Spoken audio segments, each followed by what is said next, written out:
Is your Windows operating system reporting the Local Security Authority Service DLL failure? I'm Sophie Chen, a Windows system specialist. Let's resync your file architecture and restore your system integrity now. Before we begin the manual steps for Local Security Authority Service, check the description for a tool to help maintain a clean system environment.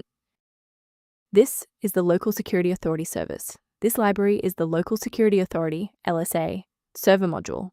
It is responsible for managing system security policies, user authentication, and the generation of security tokens. It is a high-risk system file. If corrupted or missing, the Windows login screen will fail to load, resulting in an LSA Shell has stopped working error, or a critical system hang during boot. With that context in mind, our first logical step is a clean reinstallation. This error typically involves a protected Windows system file.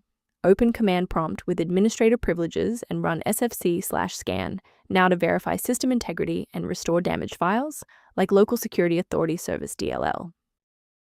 When a standard software refresh isn't enough, we need to bypass the automated installers and look at manual system state resets.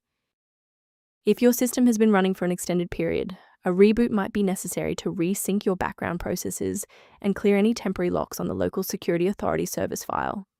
To avoid losing your place during the restart, bookmark this page now or hit the like button to save this video to your library for easy access later.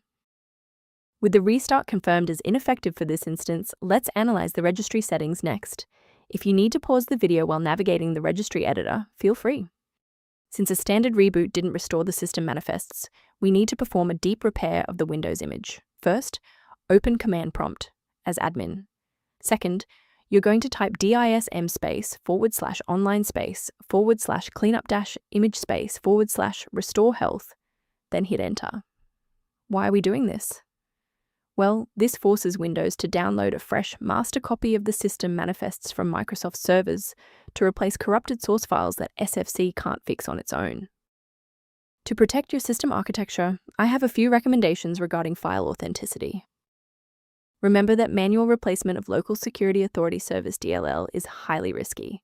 Using unverified files from the internet can cause permanent damage to your Windows registry and lead to complete system failure.